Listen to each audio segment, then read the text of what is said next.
सर्वप्रथम सर्वांना श्री स्वामी समर्थ. स्वामी महाराजांच्या कृपेने तुमच्या सर्व चांगल्या इच्छा पूर्ण होत ही स्वामींचरणी प्रार्थना करते आणि आजच्या व्हिडिओला सुरुवात करते. उद्या 19 मार्च 2026 गुरुवार दिवशी गुढीपाडवा आलेला आहे. चैत्र महिन्यातील शुक्ल पक्षाची प्रतिपदा तिथी म्हणजे गुढीपाडवा.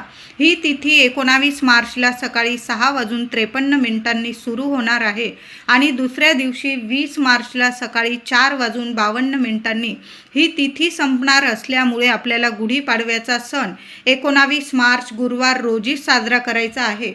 बऱ्याच लोकांना मनात प्रश्न पडेल की कॅलेंडरमध्ये फाल्गुन अमावस्या पण दिलेली आहे, तर फाल्गुन अमावस्या ही सकाळी 6:53 संपणार आहे आणि गुढीपाडव्याची चैत्र प्रतिपदा ही तिथी सूर्योदय बघितलेली तिथी असल्यामुळे 19 मार्च 2026 गुरुवार रोजीच आपल्याला गुढीपाडव्याचा सोन्यासारखा हा सण साजरा करायचा आहे. 3.5 मुहूर्तांपैकी एक संपूर्ण शुभ मुहूर्त म्हणजे गुढीपाडव्याचा हा सण आहे. ज्या काही शुभ गोष्टी करायच्या आहे या दिवशी आवर्जून करा. शुभ गोष्टींची खरेदी करायची असेल, वाहन किंवा घर दार जमीन वगैरे या गोष्टींची खरेदी अवश्य करा. खूप शुभ फलदायी ठरतं. सोनं खरेदी करू शकता तुम्ही. लग्नाची बोलणी वगैरे या दिवशी जरूर करा. गुढी उभारण्याचा शुभ मुहूर्त कोणता, तर सूर्योदयापासून सकाळी 7 वाजेपासून ते सकाळी 10:30 अत्यंत शुभ अमृत मुहूर्त आहे. हा 3.5-4 तासाचा मुहूर्त अमृत मुहूर्त आहे.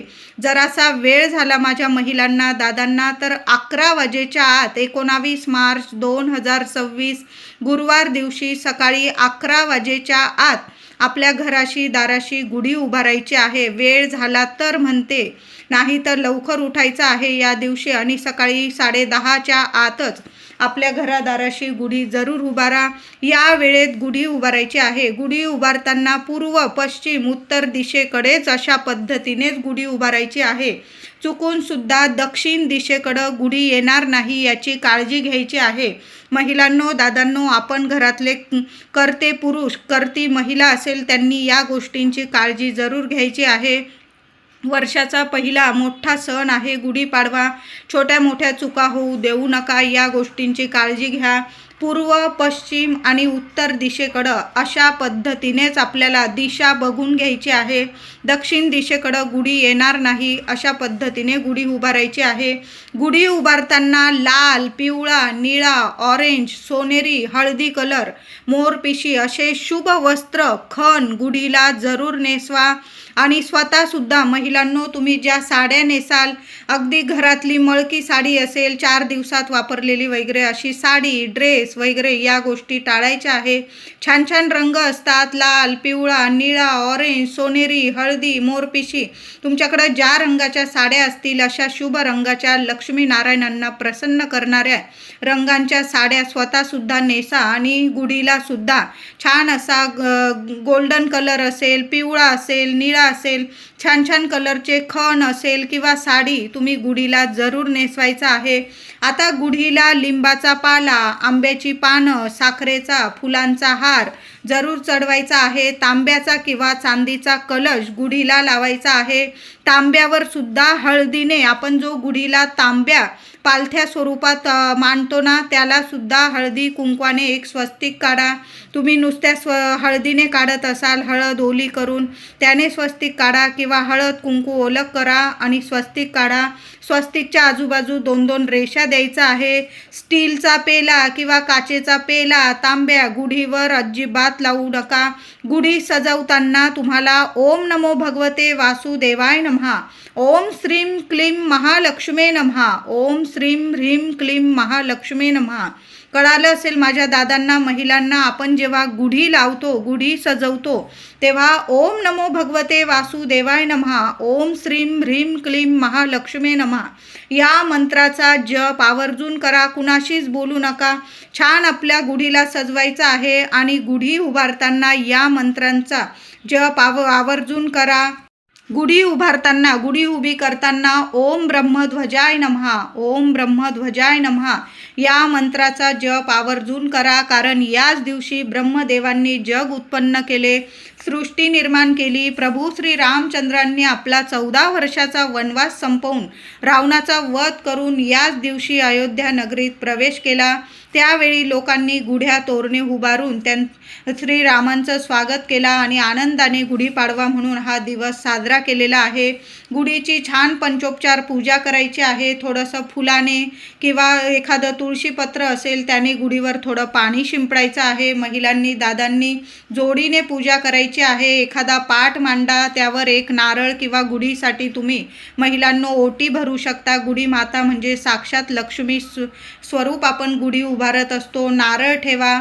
पहिलं एक पानाचा विडा मांडायचा आहे. प्रथम गणेशाची पूजा करायची आहे. गणपती बाप्पांची हळदी कुंकू फुलं अक्षता दुर्वा अर्पण करून एक सुपारी मांडून गणपतीची पूजा करा. एक नारळ किंवा तुम्ही ओटी ठेवत असाल गुढीजवळ एका पाटावर, तिथं पाटावर ती गुढीसाठी ओटी ठेवू शकता. दुसऱ्या दिवशी ती ओटी किंवा संध्याकाळी एखादं देवी मंदिर असेल घराजवळ, ती ओटी देवी आईला अर्पण केली म्हणजे साक्षात लक्ष्मी मातेला आपण ती ओटी अर्पण करत आहोत. कारण चैत्र प्रतिपदा आहे. तुम्ही जर अशा पद्धतीने गुढीजवळ जरी ओटी ठेवली आणि नंतर ती ओटी एखाद्या देवी मंदिरात अर्पण करून आला ना, तर चैत्र नवरात्रीचं संपूर्ण फळ महिलांनो तुम्हाला मिळणार आहे.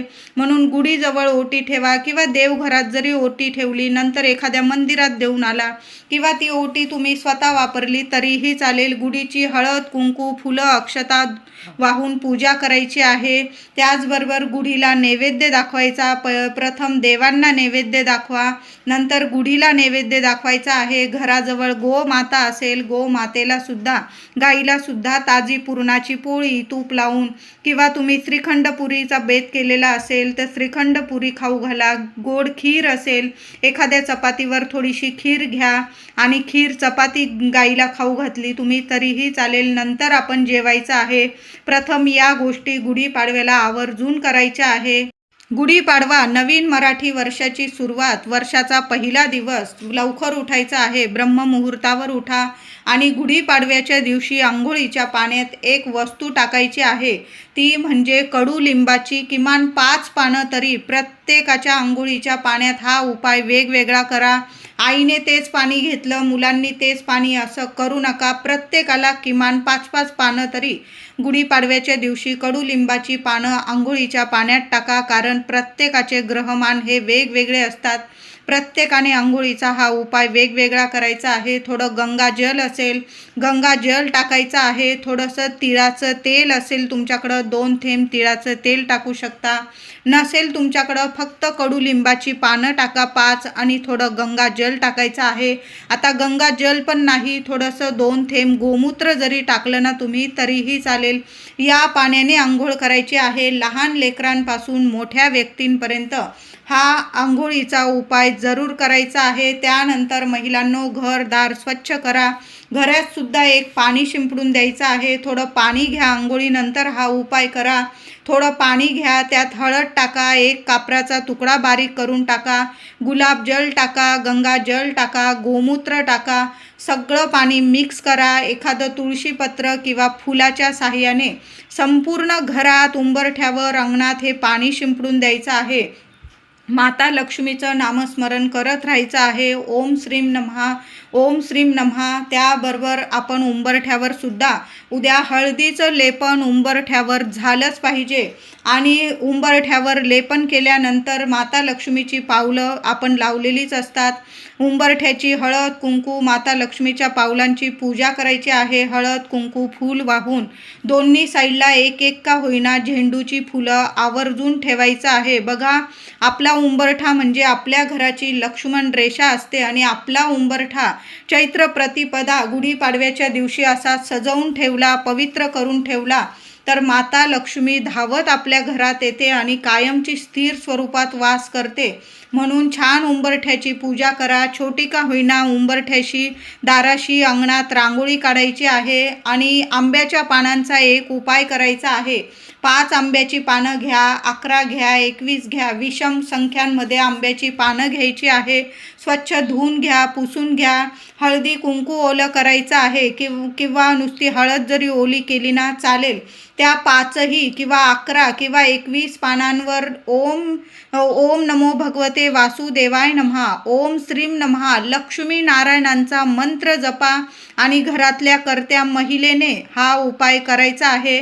आता 4 दिवस वगैरे असतील पिरियडचे, तर माझ्या दादांनी ही सेवा केली तरीही चालेल. आपल्या घराच्या मुख्य दाराशी तोरण लावत असाल तुम्ही, तर हा उपाय आंब्याच्या पानांचा जरूर करायचा आहे. प्रत्येक पानाला लक्ष्मी नारायणांचं मंत्र जपून हळदी कुंकवाचं बोट लावायचं आहे आणि ते आंब्याचं तोरण किंवा आंब्याची डहाळी आपल्या मुख्य दरवाजावर आवर्जून लावा. तुम्ही आणखीन तोरण आणलेलं असेल वेगवेगळी, तर ती जरी लावली चालेल, पण आंब्याचं तोरण किंवा आंब्याची डहाळी त्याबरोबर थोडासा कडुलिंबाचा पालासुद्धा आंब्याच्या डहाळीबरोबर तो आपल्या मुख्य दरवाजाशी जरूर लावायचा आहे. वरती लावायचा आहे, म्हणजे कुणाचा हात लागणार नाही आणि लगेच तो पडून जाणार नाही.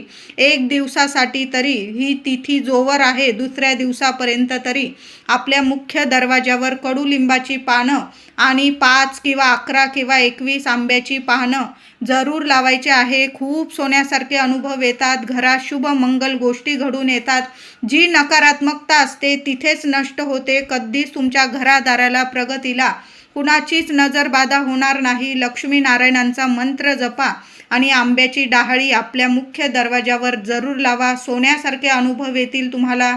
उद्या सकाळीच उंबरठा पूजन वगैरे झालं की आपल्या मुख्य दरवाजाशी गुढी उभारण्याच्या आधी मुख्य दाराशी माता लक्ष्मीच्या स्वागतासाठी महिलांनो एक दिवा जरूर लावा. मातीची पंती लावा किंवा तुम्ही नित्य नियमाने जो दिवा लावता संध्याकाळी तो सकाळी सुद्धा लावायचा आहे. तेलाचा लावा, तुपाचा लावा, नियम नाही. त्या दिव्यात 1 कापराचा तुकडा टाकून द्या आणि 2 लवंग टाका. उंबरठ्याला हात लावून सकाळी सुद्धा प्रार्थना करायची आहे. माता लक्ष्मीला तुमच्या मनातील इच्छा बोला, प्रार्थना करा. माझ्या घरात अखंड वास कर, माझ्या घरातलं दुःख दारिद्र्य दूर कर. हे माता अष्टरूपी महालक्ष्मी माता, तुझा अखंड आशीर्वाद माझ्या कुटुंबावर राहू दे. मी तुम्हाला उदाहरण दिलेलं आहे महिलांनो. तुम्ही तुमच्या मनातील इच्छा उंबरठ्याला हात लावून बोलायची आहे आणि सकाळी सुद्धा उंबरठ्याबाहेर माता लक्ष्मीच्या स्वागतासाठी 1 दिवा जरूर लावायचा आहे. संध्याकाळी सुद्धा तो दिवा पुन्हा लावायचा आहे. उद्या दोन्ही वेळेला आपल्या मुख्य दाराशी दिवा जरूर लावा. तुळशी मातेला हळदी कुंकू फुलं अक्षता वाहून ओम नमो भगवते वासुदेवाय नमः किमान 21 वेळा मंत्र जपून तुपाचे दिवे उद्या तुळशीजवळ दोन्ही वेळेला जरूर लावायचे आहे. गुढीपाडव्याचा सण आहे, एखादी तुळस तुम्हाला दाराशी लावायची असेल, सोन्यासारखा दिवस आहे, तुळशीजवळ सुद्धा दिवा लावायचा आहे. आपलं मुख्य देवघर तर तुम्ही आजच स्वच्छ केलेलं असेल, देवघरातील दिवा स्वच्छ घसून पुसून घ्यायचा आहे. 2 दिवे लावा उद्या, तर 1 तुपाचा पण लावा देवघरात आणि 1 तेलाचा सुद्धा अखंड दिवा लावून ठेवायचा आहे. काही महिला तर चैत्र नवरात्री म्हणजे घट वगैरे बसवता, अखंड दिवा आपण प्रज्वलित करतो. तर जो अखंड दिवा प्रज्वलित केलेला असेल ना, त्या दिव्यात सुद्धा 1 कापराचा तुकडा टाका, 2 लवंग टाका, 4 दाणे अख्ख्या तांदळाचे सुद्धा टाका. तुमच्या घरात अन्नपूर्णा मातेबरोबर माता लक्ष्मी सुद्धा कायम अखंड वास करेल, भरभरून आशीर्वाद देईल. धन धान्य ऐश्वर्य सुख संपत्ती आरोग्य कधीच कशाला कमी राहणार नाही. आपली कुलदेवी कायम आपल्यावर प्रसन्न राहील. म्हणून असा 1 अखंड दिवा आपल्या देवघरात सुद्धा लावायचा आहे. उद्या देवांना आंघोळ घालताना म्हणजे देवांची पूजा करताना थोडीशी केशर असेल तुमच्याकडं, आवर्जून दुधात केशर टाका. गणपती बाप्पा शंकरांची पिंडी असेल त्यावर सुद्धा दूध आणि केशरचा अभिषेक केला, अतिशय उत्तम. माता लक्ष्मीची मूर्ती असेल, कुलदेवी आईची, विठू माऊलीची, सर्व देवी देवतांना दुधाने अभिषेक करायचा आहे. आधी स्वच्छ पाण्याने, दुधाने, पुन्हा स्वच्छ पाण्याने छान अशी देवघरात पिवळा किंवा लाल वस्त्र अंथरा. लहान लहानशी अख्ख्या तांदळाची रास करा. त्यावर देवी देवतांना विराजमान स्थापन करायचं आहे. दुसऱ्या दिवशी शुक्रवार आलेला आहे, ते धान्य आपल्या मुख्य डब्यात जरूर टाका किंवा तुम्ही त्या तांदळांची खीर जरी केली. बघा, स्वामींचा प्रकट दिन सुद्धा आलेला आहे आणि शुक्रवार आहे. ते तांदूळ गुढी पाडव्याला आपल्या देवघरात देवांची स्थापना करताना छोट्या छोट्या तांदळाच्या राशी करा आणि त्यावर देवांची स्थापना करा. दुसऱ्या दिवशी ते तांदूळ तुम्ही मुख्य डब्यात टाका किंवा त्याची खीर करून देवांना नैवेद्य जरूर दाखवा. कधीच कशाला कमी राहणार नाही. महिलांनो, तुमचे डबे कधी खाली होणार नाही. वर्षभर सुख संपत्ती, वर्षभर काय अखंड तुमच्या घरात लक्ष्मी नांदेल. खूप सुंदर उपाय आहे. देवघरात देवांची छान अशी पंचोपचार पूजा करा. देवघरात सुद्धा थोडीशी आंब्याची पानं ठेवा, एखाद्या कोपऱ्याला ठेवा. थोडेसे आपले कडुलिंबाची पानं सुद्धा आपण जसे गुढीला तर लावणारच आहोत, मुख्य दाराला लावणार, आपल्या देवघरावरती सुद्धा थोडीशी कडुलिंबाची पानं, आंब्याची पानं लावा. तुमच्या खिडक्या असतील तिथं सुद्धा थोडी थोडी कडुलिंबाची पानं, आंब्याची पानं लावा. तुमची मुलं जिथं अभ्यास करतात तिथं सुद्धा मुलांच्या उशाशी जरी थोडीशी कडुलिंबाची पानं ठेवून दिली किंवा मुलांचं लक्ष केंद्रित होईल अशा ठिकाणी समोर भिंतीवर जरी थोडीशी लावून दिली चालेल. उद्या आपल्या मुख्य दरवाजावर एक हळदी कुंकवाने स्वस्तिक काढायचं आहे. छान असं शुभ लाभ काढा, छान स्वस्तिक काढा. एक देवघरावर स्वस्तिक काढा. मुख्य आपला जो किचन ओटा असतो त्या भिंतीवर एक स्वस्तिक काढा. महिलांनो, तुम्ही जिथं पैसे ठेवता, तुमची तिजोरी कपाट असेल तिथं सुद्धा एक स्वस्तिक काढायचं आहे. मुलं जिथं अभ्यास करता, मुलांची दृष्टी पडेल त्या भिंतीवर सुद्धा एक स्वस्तिक काढायचं आहे. सोन्यासारखे अनुभव येतील. या गोष्टी आपल्याला लवकर उठून जरूर करायच्या आहे.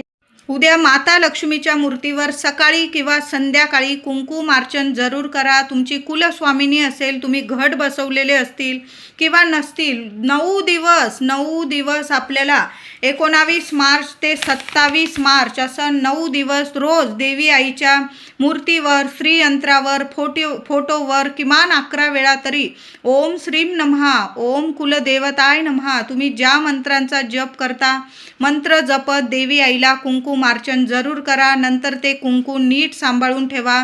वर्षभर आंघोळीनंतर कपाळी लावायचं आहे. सुख सौभाग्यात वाढ होईल, तुमच्या प्रगतीत वाढ होईल, मुलांना सोन्यासारखे दिवस येतील. माता लक्ष्मीची ही सेवा आवर्जून करा. उद्यापासून 27 तारखेपर्यंत रोज ही सेवा करा. महिलांनो, उद्या विष्णू सहस्त्र नामावली आपल्या घरात यूट्यूबवर जरी ऐकलात सकाळी संध्याकाळी चालेल. उद्या महालक्ष्मी अष्टकाचा पाठ तुम्हाला 16 वेळा करायचा आहे. आता गुढीपाडव्याला एक उपाय सांगत आहे. गुढीपाडव्याला एक पोटली बनवायची आहे. त्या पोटलीसाठी तुम्हाला 7 कवड्या, मुठभर तांदूळ, कमळगट्ट्याचे 7 मणी लागणार आहे. 1 रुपयाचं नाणं किंवा चांदीचा सिक्का असेल तुमच्याकडं नाणं चालेल. 2 हळकुंड, 1 सुपारी घ्यायची आहे. कळालं असेल? 7 कवड्या, मुठभर तांदूळ, कमळगट्ट्याचे 7 मणी, 1 रुपयाचं नाणं किंवा 1 चांदीचं नाणं, 2 हळकुंड आणि 1 सुपारी, या सर्व वस्तू लाल पोटलीत किंवा लाल कपड्यात नीट ठेवा. देवघरात माता लक्ष्मी समोर ठेवा. हळदी कुंकू अक्षता फुलं वाहून पूजा करा. 16 वेळा महालक्ष्मी अष्टकाचा पाठ करा आणि 1 वेळा श्रीसूक्त पठण करायचं आहे तुम्हाला. या वस्तू लाल कपड्यात नीट बांधून घ्या. धूप दीप ओवाळून घ्यायचं आणि घराच्या मुख्य प्रवेशद्वारावर आतून वरती बांधून द्यायचं आहे. लक्ष्मी प्राप्तीसाठी हा उपाय एकदम बेस्ट आहे. जरूर करा. वर्षभर पैशांची आवक वाढेल. या उपायामुळे कधीही घरात पैशांची कमतरता भासणार नाही. बघा, खूप सुंदर उपाय आहे. अशी पोटली बनवून लाल कपड्यात जरी या वस्तू बांधल्या आणि माता लक्ष्मीची सेवा करून या वस्तू आपल्या मुख्य दरवाज्यात जरूर बांधून द्या. उद्या गुढीपाडवा, चैत्र नवरात्रीला प्रारंभ. महिलांनो, देवघरात एक मंगल कलशाची स्थापना जरूर करा. खूप शुभ फलदायी ठरणार आहे. छान असा मंगल कलश घ्यायचा आहे. स्वच्छ पाणी भरून घ्यायचं आहे. नारळ घेताना नवीन नारळ घ्यायचा आहे. आधीचा कोंब वगैरे आलेला असेल, तडा वगैरे गेलेला असेल किंवा चांगला असेल तो तुम्ही वाहत्या पाण्यात जरी विसर्जित केला तरीही चालेल. नवीन वर्षाची सुरुवात ही देवघरात मंगल कलश भरून जरूर करा. खूप सोन्यासारखे अनुभव येतील तुम्हाला. तुमची कुलदेवी तुमच्यावर वर्षभर कायम प्रसन्न राहील. तर उद्या चैत्र नवरात्रीला प्रारंभ होत आहे. छान असा कलश घ्यायचा आहे. स्वच्छ पाणी भरून घ्यायचं. त्यात 1 रुपयाचं नाणं, 1 सुपारी, थोड्याशा दुर्वा असतील दुर्वा टाका. हळद कुंकू फुलं अक्षता वाहून कलशाची पूजा करायची आहे. कलशाच्या अष्ट दिशांनी माता लक्ष्मीची अष्टरूपी नावं बोलून हळदी कुंकवाने तिलक करायचं आहे, किंवा तुम्ही स्वस्तिक काढत असाल कलशावर तुम्ही स्वस्तिक काढा. 5 विड्याची पानं किंवा आंब्याची पानं किंवा 5 पानांची आंब्याची डहाळी जरी ठेवली, त्यावर एक चांगला पाणीदार आणि वरती शेंडी आली पाहिजे अशा पद्धतीने नारळ ठेवा. खाली मुठभर तांदळाची रास करा. त्यावर माता लक्ष्मीचं स्मरण करा, प्रार्थना करा. तुमच्या कुलदेवीचा मंत्र जपा आणि कलशाची स्थापना देवांच्या उजव्या बाजूला जरूर उद्या देवघरात करा. गुढी उभारण्याच्या आधी आपल्या देवघरात मंगल कलशाची स्थापना जरूर करा. खूप शुभ फलदायी परिणाम तुम्हाला वर्षभर दिसून येतील. त्याचबरोबर उद्या जर तुम्ही गुरुवार आहे, आपण सर्वच जण स्वामींच्या दर्शनाला तर जातोच. सकाळी गुढी उभारणार, देवांची छान असं नैवेद्य पाणी करून पूजा करणार आहोत. संध्याकाळी जर तुम्ही देवांच्या दर्शनाला, आपल्या स्वामींच्या दर्शनाला गेला, नवीन वर्षाची सुरुवात गुरुवार सुद्धा आहे, सर्वांनी स्वामींच्या चरणी थोडीशी खडी साखर आणि 1 नारळ जरूर अर्पण करायचं आहे. जरी दुसऱ्या दिवशी स्वामींचा प्रकट दिन आहे, तरी पण उद्या नवीन वर्षाची सुरुवात स्वामी दर्शनाने जरूर करा आणि स्वामींना जरूर 1 नारळ आणि थोडीशी खडी साखर अर्पण करायचं आहे. नमस्कार करा, मनातली इच्छा बोला आणि मग घरी यायचं आहे.